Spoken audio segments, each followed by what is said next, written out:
السلام عليكم ورحمة الله وبركاته. اللهم صل وسلم وبارك على سيدنا محمد. كل سنة وحضراتكم طيبين، يا رب تكونوا في أحسن حال. إن شاء الله هنعمل فيديو جديد جدا وجميل إن شاء الله هيعجبكم.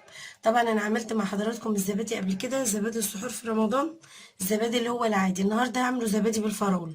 طريقته سهلة جدا برضو زي الزبادي، نفس خطوات الزبادي العادي، بس الفكرة إن أنا هزود المرة دي، هزود اللي هو الجيلي بالفراولة. طبعا كمية أنا هعمل 2 كيلو لبن. طبعا على 2 كيلو لبن معايا باكوين جيلي، ومعايا علبتين زبادي. طبعا هو دلوقتي اللبن بتاعنا غليته وهو دلوقتي دافي، يعني ممكن لو حطيت صباعك فيه كده تتحمل السخونة بتاعته. هو كده دلوقتي دافي. هجيب بقى كده طبق او اي حاجة كده هحط فيها الزبادي بتاعي واقلبه من الكتل اللي فيه عشان ما يبقاش فيه اي حاجة مكتفة.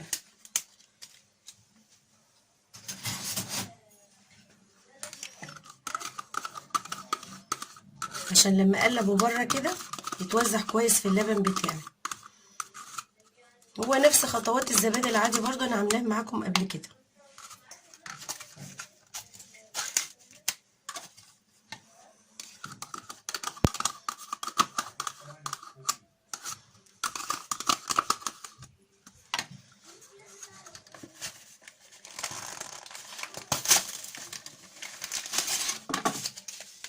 وافضي كده الباكوين الجيلي كده عليهم بالظبط.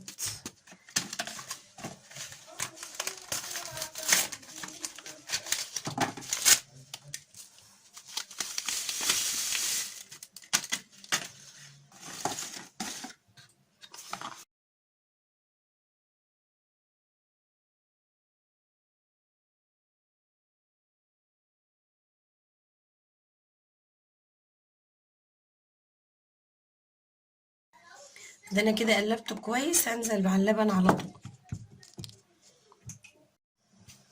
انا كده قلبت الجيلي مع الزبادي بالشكل ده كده، واللبن هحط له سكر هحليه برضو. لو انت حابه تحطي له سكر ماشي، مش حابه تكتفي بالجيلي خلاص. انا حابه احليه عشان ولادي بيحبوه مسكر.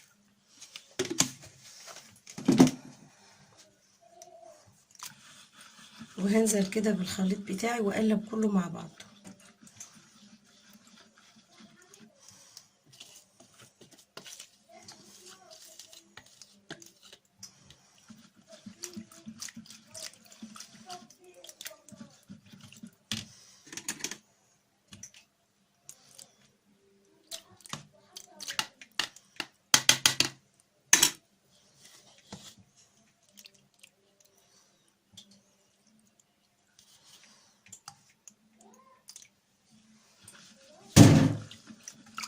طبعا انا اللبن بتاعي بالقشطه بتاعته ما شلتهاش، كده كده الاولاد بيحبوها يعني، فانا ما شلتش القشطه. لو عندكم ما فيش حد بيحب القشطه فلميها كده من على وش اللبن عادي، ما فيش مشكله.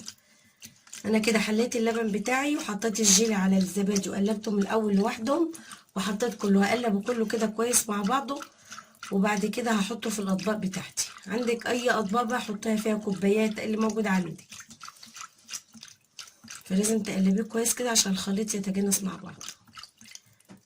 بس والزبادي يا جماعه لازم ما يكونش ساقع، يكون بره التلاجة. فانا كده معايا الاطباق هصب بقى الخليط بتاعي فيه. معايا هي الاطباق دي ولادي بيحبوها فحبيت ان انا اعمل لهم الزبادي فيها. انا عندي اطباق بلاستيك وعندي طواجن، بس ولادي حبوا الاطباق دي بصراحه. الطبق على قدهم يعني كده، اللي بياخد طبق بيخلص عليه على طول. كده انا رصيت الاطباق بتاعتي في الصينيه كده، وهبتدي ان انا اصب اللبن عليها.